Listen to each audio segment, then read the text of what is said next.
Welcome to Phoenix Rising with Dr. Z. This podcast is all about conversations about healing and rising from the ashes of your grief and trauma.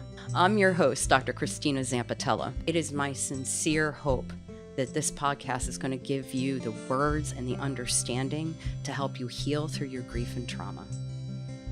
But we also know that there are theoretical orientations out there that are like, oh, you should be doing this, and this is the whole, this is the bridge that you cross, and we don't necessarily do a deep dive, but your symptoms will be better, so you won't be in therapy. Don't worry for 2 and 3 years at a time. But I don't know that really allows it to give it its due diligence, so to speak. Well, first of all, it depends on when somebody comes in, but in the beginning, I tend to see clients pretty quickly after a loss. Sometimes 2 weeks after a loss. Sometimes I've seen them 2 days after a loss. And the beginning is all about creating safety and stabilization and building resources. You're not really doing any type of therapeutic work except for building an alliance at that time and helping them feel grounded, routine and structure, and like I said, tools for creating safety and stabilization. Who knows how long that's going to take? That's on their timeline and their journey. That could take a couple months. That could take 6 months, 9 months. Right. So a lot of that is very supportive. And, in these days, I think COVID changed the trajectory for when funerals or celebrations of life are held. It used to be, we do this within a week or two. Nowadays, 9 months to a year can be customary. So that changed the whole process. And so who knows how long that is going to be. But that is so important in my mind to make sure those trauma symptoms are stabilized. Not everybody who has a death that happened in a traumatic manner is going to have trauma or PTSD by any means. I don't want to give that message, but that doesn't mean they're not going to have some symptoms of trauma, hypervigilance, anxiety, ruminations, things that we were talking about. Some people take an extended time off from work, but then they have calendars that they don't even know what to do with. They don't know how to fill their time. They isolate themselves. So just, the shattering of the assumptive world. Had clients who feel like they can't even leave the house. They don't want to drive anymore. So a lot of time can really be spent in that part. Then moving on to beginning to grieve a loved one. That's can take an extended amount of time. And I like to look at that, grieving your loved one and not the way they died. So that story, that trauma story can overshadow, but once we can stabilize, then it's like, okay, let's move, just the story of our birth and how we were born. We don't walk around and talk about that. My mom dilated to 9 centimeters and then the nurses, we don't talk about that.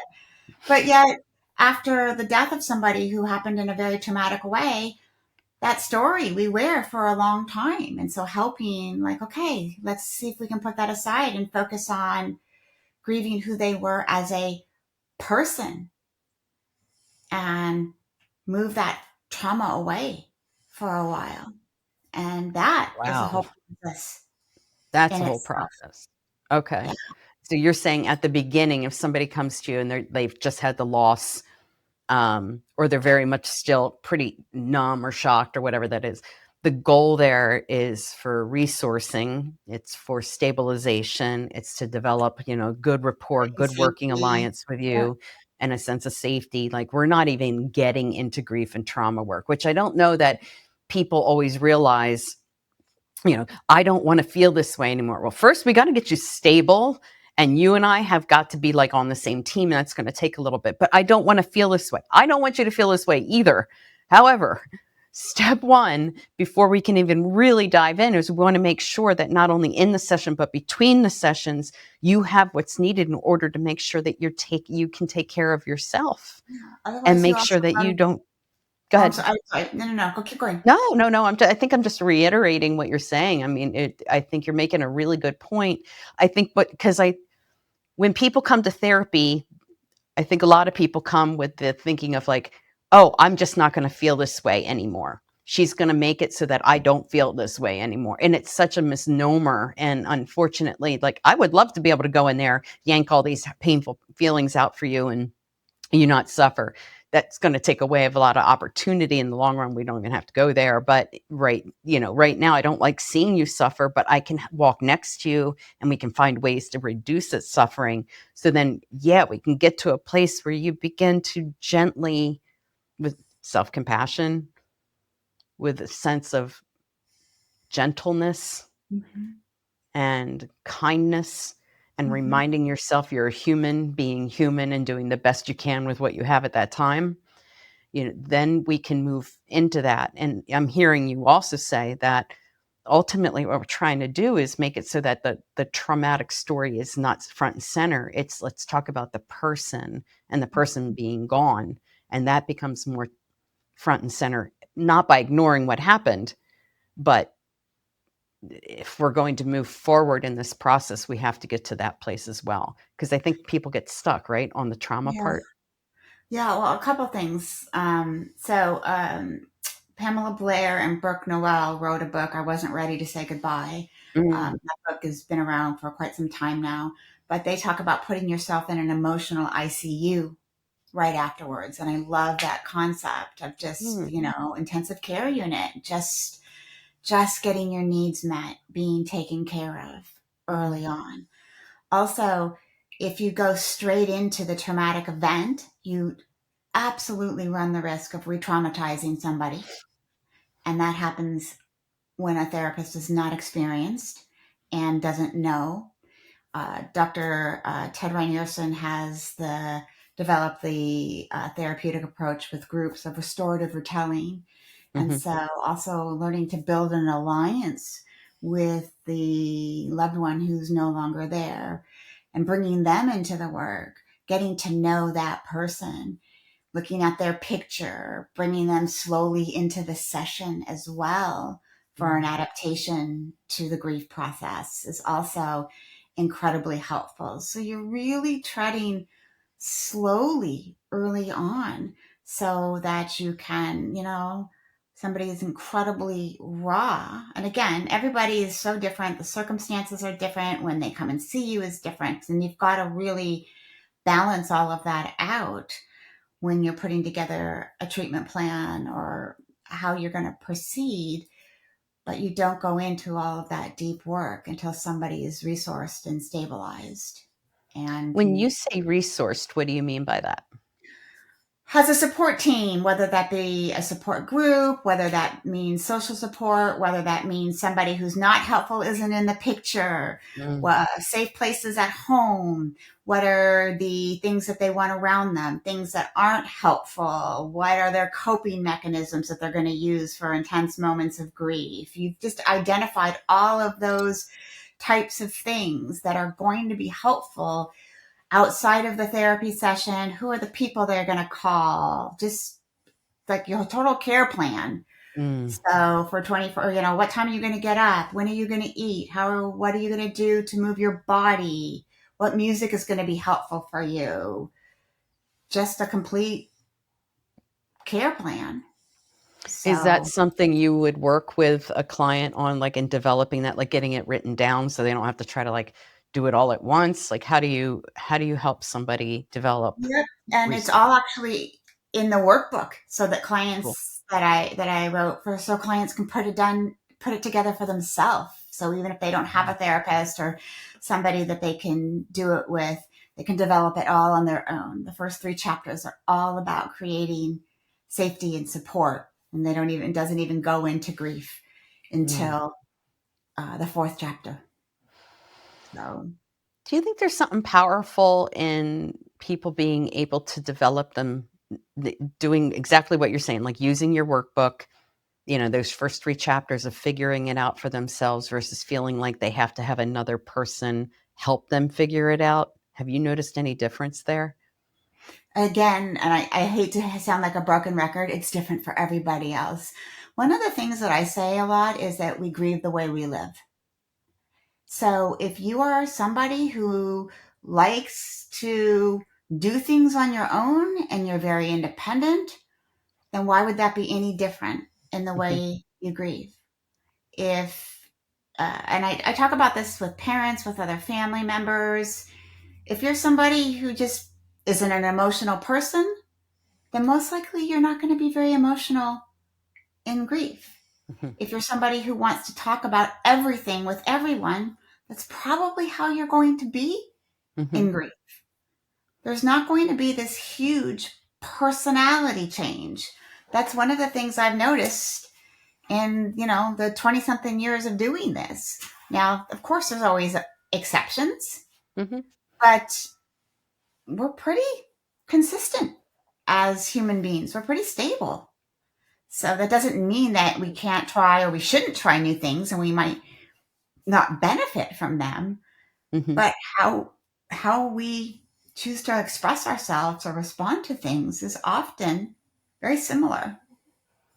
That's a like you said, we grieve the way that we live, which is now something I'm going to steal. Just so you know ahead of time, I'm That's okay. plagiarizing ahead of time. You've got permission to borrow. Is it plagiarism when you tell the person you're plagiarizing? Well, you Um, just got permission, so it doesn't yeah, matter. no, okay. I I'm thinking to myself, sometimes people, I guess maybe they live in ways that okay, yeah, that's how that person is, but when they go to grieve in a way that's congruent with how they have lived, like some people aren't okay with how they end up expressing their grief, right? We consider that what we call disenfranchised grief. But so what happens, you've got somebody who's had this massive loss, completely unanticipated, and I know everybody's different. um, but they have this massive loss. Like I said, they're grieving, but that grieving process is like really uncomfortable for the other people around them, and then they're even more like things are a little bit more disorganized because this loss just came blindsided them at the same time. So what do we do if we're the kind of person that the way our grief is expressed is not accepted by other people, and that we're being told kind of overtly or covertly that you need to shut that down? I don't know, I'm an Italian American, we're very expressive, you're going to hear about my grief, right, kind of thing. Mhm. um, what do we do? Because it just seems to me that an unanticipated loss is really going to bring out a lot of the depth of us into our environment, including our interpersonal relationships. Well, I see it a lot in families.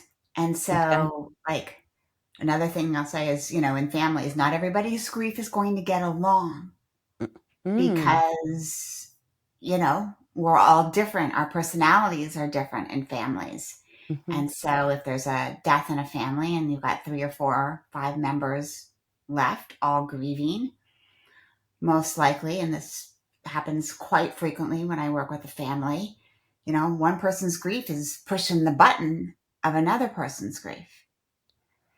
And so just that acknowledgement of, wait a minute, this is their grief talking. I have to honor that. I have to remember that. And they've got to honor and remember, mine. But it's a lot of times, I think when we feel that our grief isn't accepted, then we isolate. And that's why grief is such an isolating experience for so many people. Mm. I've loved my traumatic grief groups because it's so funny. They've named themselves. I've had one group call themselves the Fork in the Eye group. Just, but the aliens, fellow aliens, because they have felt nobody else gets their type of loss. Or they'll tell somebody, it's like, oh, yeah, I remember that when my grandma died. Or, it's just like I said, when you asked me what it's like emotionally, it's not the same Mhm. when, your mom, who was supposed to die before you, does, and your spouse, you come home and you're 35 and your spouse is dead. Mhm. And that's the person who's comforting you, is the other type of person, and saying, I know exactly how you feel. Mm. And you feel so invalidated. Mhm. Yeah. And Yeah. There's too so, many mediators that change a person's grieving process. It makes everybody's loss so idiosyncratic, so yeah, unique to them.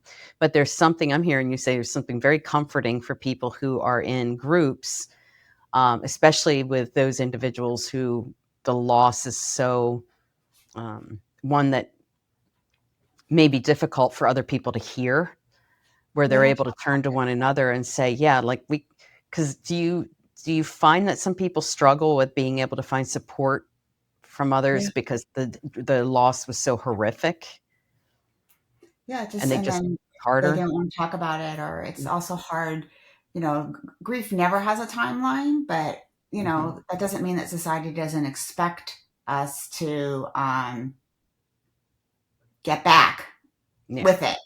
And yeah. a family and friends, you know, have a tolerance for only so long Mhm. before it's like, all right, you've used your time. Let's go. Yeah. You had your 6 months. Now, Yeah. The "Mom, social don't you grace. think it's time to start dating again? Are you kidding me? I haven't Yeah. even taken off my wedding ring yet." I there's a saying, "Joy shared is joy doubled, but grief shared is grief halved." And I think when you Mm, have to grieve in isolation, that just exacerbates and becomes actually more of a risk factor for people to really, really get stuck yeah. in that kind of ruminative, Yeah. feeling the incredible anxiety about the grieving process itself. D do you mind if I take a shift here No, no, just to ask, okay, so I'm gonna get out of this kind of like, because I could go on and on about this. I'm very interested in this. Um, are you able to relate to any of these kinds of things that we're talking about today from your own personal experience? no. Oh, yeah. Yeah. I mean, had a friend that died unexpectedly. That was really hard for me. I had a client who had Mm, cancer and then died of an aneurysm. And I just was like, yeah. And, and then I just feel so connected to my clients. And I feel like that's a gift in a lot of ways, to be able to share that authentic connection. And I think we all have just loss. It's a universal experience. mhm, And even though the situation is very different, I feel like I know the people a lot of times. I get to know loved ones who've died, and I feel like I have my own relationship, not obviously not anything near the one of my clients, but I become attached to them in their own way. mhm, yeah. Do you feel like your losses like, how do you feel like your losses that were especially the ones that unanticipated, I think all of them can be disorganizing, but, um, how do you feel those losses impacted you as a human being? Oh, just understanding what it's like. Like, what do you mean the world? What do you mean they're not here? We just talked on the phone, and just that whole disbelief and disorientation, and wait, I don't understand, and I'm waiting for their voice, and we were just together. I mean, just all of those same things. Um, Even my grandfather, who I was so close with, who died of cancer. Um, every time there's an anniversary, it's imprinted in my body. Hmm. And I don't have to look at the calendar to know Just that the date of the anniversary is coming up. My body tells me. your And so body. When you say your body tells you, how it does it tell physically you? tells me. Yeah. And just to, and that wasn't, it was a traumatic loss in its own way for me because it was associated with some other things in my life that were very difficult for me. And so it represents a lot, like it was a culmination of several Mm. things. But there's that sick feeling in my stomach that starts. And what's going on? What's going on? Oh, Oh, yeah. it's Mm. that time again. Hmm. And then it just gives me so much, I don't know if it's respect of just like, oh, the body does this. Hmm. It remember, the book, I'm going to forget his The name. body keeps the You keep score. score. Yeah, it does. It really does. Yeah. It really does. So that your loss of your grandfather is paired with other things that were going on in your life. So when your that anniversary date comes up, for example, or you start talking about your grandfather, then these other secondary, not even secondary law, Yeah. co-occurring Those secondary losses and emotions. Yeah. experiences and the implications of those all come up at once, and that All at the becomes same part time. of your Yeah. grief. Yeah. Yeah. What do you do with all that? Well, luckily, um, there has been a lot of time that's passed. I mean, it used to be, I've noticed how my body has changed over the time.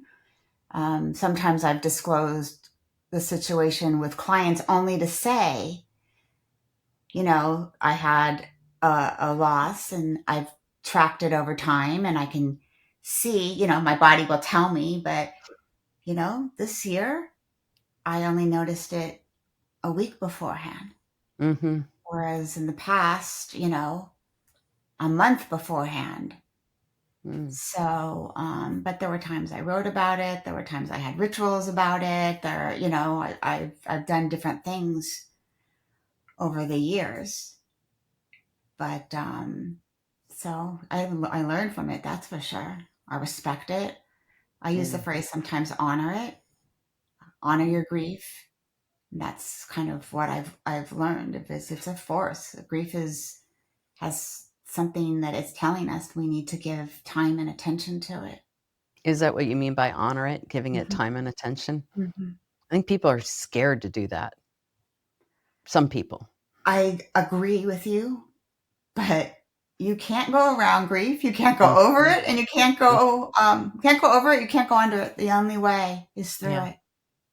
I was just talking to somebody about that today. We were talking about what what has been the um, what do you get out of avoiding it, right? And we were talking about that, and then we talked about the cost of it. So not Mhm. the benefit of not approaching it, right? Because there are benefits, or we wouldn't do it.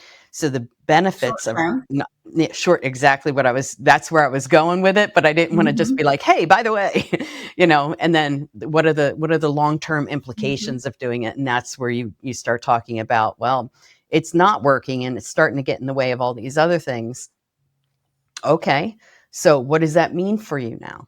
Mhm. Right? That's when then I don't know about you, but, like, when people start really looking at the cost of the avoidance, it's I think there is an approach and an avoidance, an approach and avoid and I don't even know if I would say withdrawal, approach, withdraw, Mhm. which allows people kinda take it a little bit at a time because you can't be so immersed in it that you're swallowed up by your grief Mhm. indefinitely, and you don't want to avoid it altogether because it's still there, right? Mhm. So there has to be that oscillation that we Mhm. talk about the Mhm. approach and then the pull Yeah, the back and the pace approach and and the also pull back. pacing. Yeah. Mhm. Timeouts, distractions. Yeah. Right. So, at the beginning of our conversation today, you started talking about oh gosh, what was, because I was like, oh, let me just put that in the file that in the back of my head. And then when I filed it, it went back into chemo and menopause brain. So we're going to find out where it is now. Um, dang it. Urgh. Well,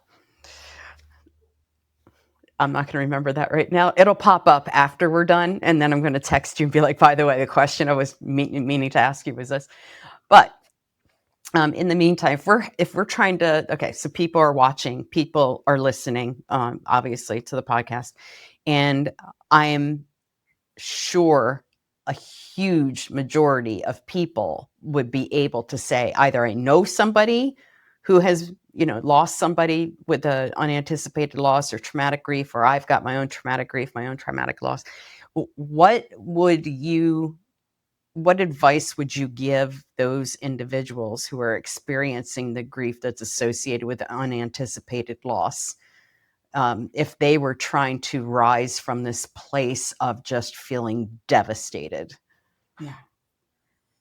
Be patient with yourself. Be patient with yourself. It's a long journey. Well, the first thing I would say is you're not always going to feel this way. Mm. It is so difficult and painful, but you are not always going to feel this way. And but you've got to be patient with yourself. And there are times when you're going to feel like you're going backwards, and you're not. Every day you're moving. I use the phrase moving towards healing. And I don't believe you ever heal. ED. Mm. There's never, I'm done. But we're constantly moving towards healing. Right. We don't resolve grief.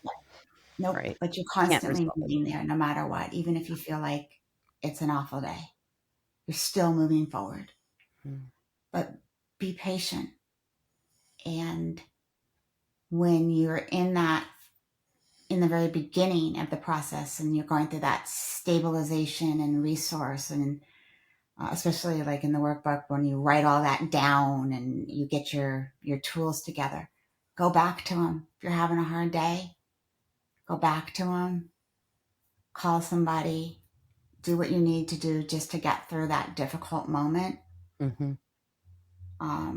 What I see among my clients when they are doing better, okay, because I always like to review with somebody when they're doing better. Okay, what's working?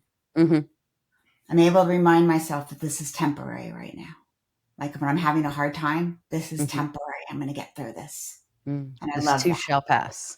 Yeah. I love it when somebody can see that Mm. versus like, I'm never going to get through this.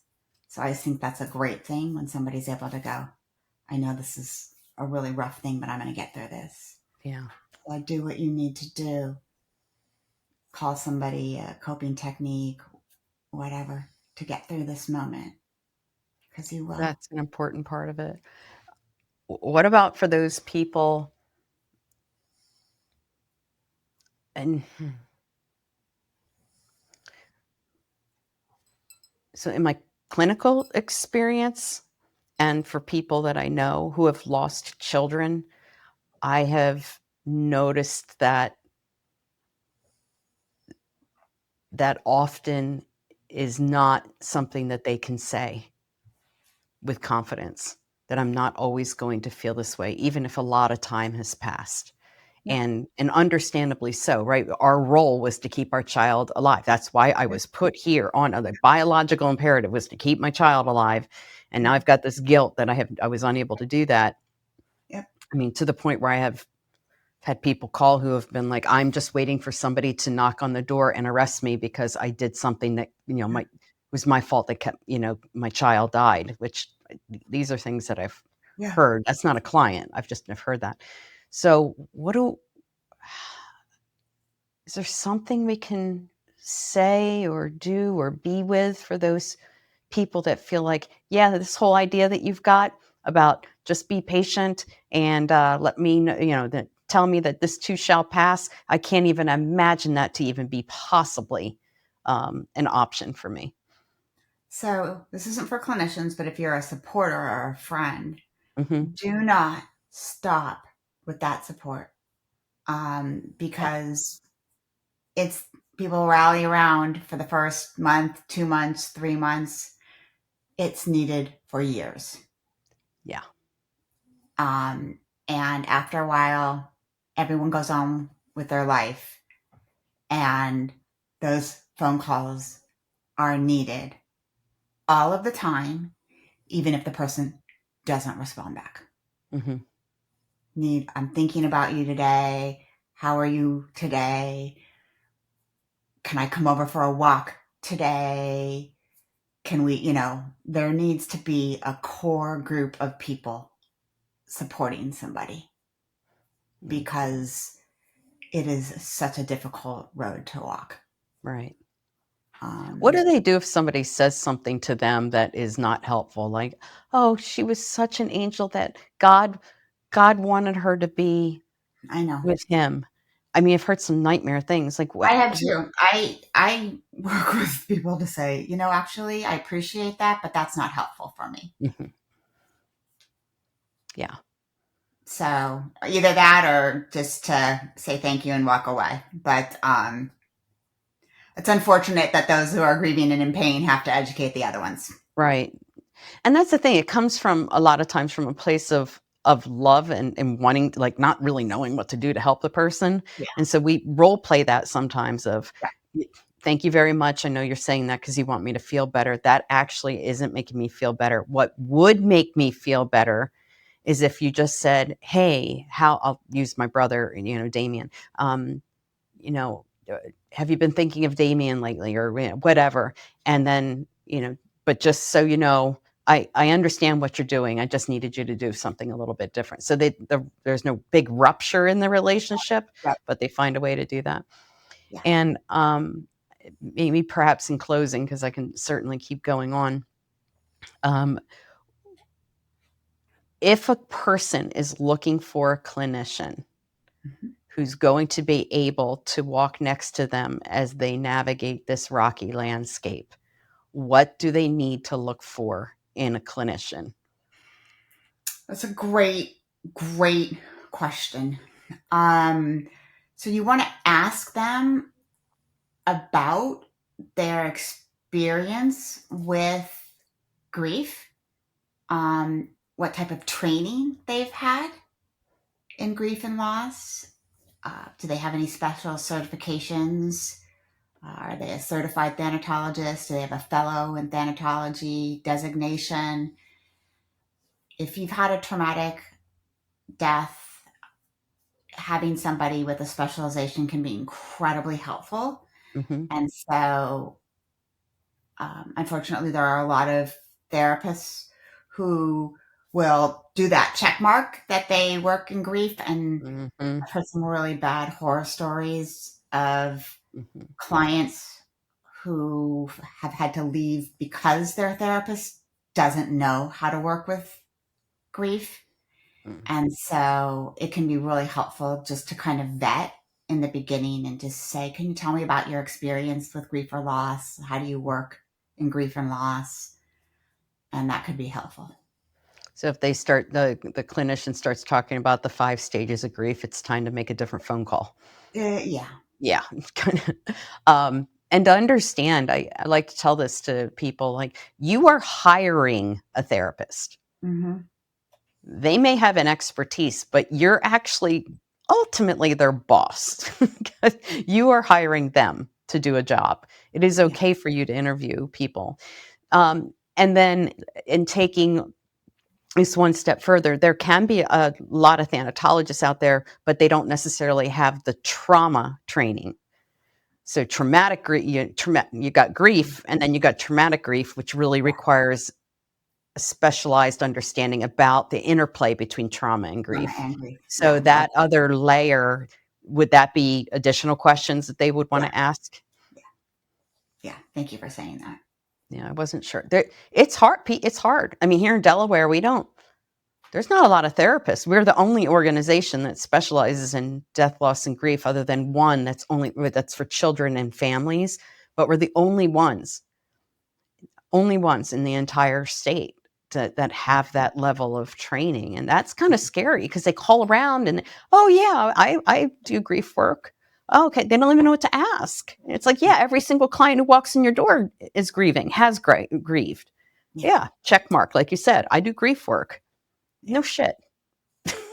so, so does every other therapist out there. But this is a big deal, I think, when we're looking, especially at unanticipated or traumatic kinds of losses. Yeah. Is there anything you think would be important to my listeners or watchers or viewers to hear from you before we end for the day? No, I'm always open to questions, and so Okay. you're welcome to put my email address. And Okay. if anybody would like to reach out, I'd be more than happy to respond. So say again a little bit about those things that you are able to offer so that they can look into that if they want to. Yep. So the traumatic loss workbook, Okay. and then the online companion course, which goes with the workbook. Mm-hmm. And you can do both by yourself or with a therapist. And if you go to the website, can I give that address? Give all the things that you have. I want everybody to be as resourced as possible. As possible.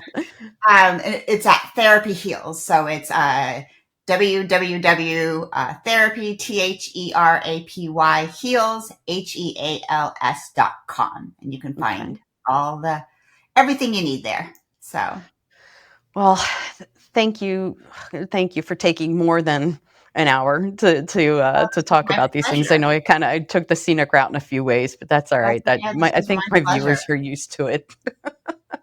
And I just want to say thank you guys, and thank you for joining us for another episode of Phoenix Rising with Dr. Z. And just remember, it's through challenge that we awaken the power to heal. So thank you so much. Thanks for listening to Phoenix Rising with Dr. Z. If this episode helped, subscribe and share it with someone who needs it. We'll see you next time.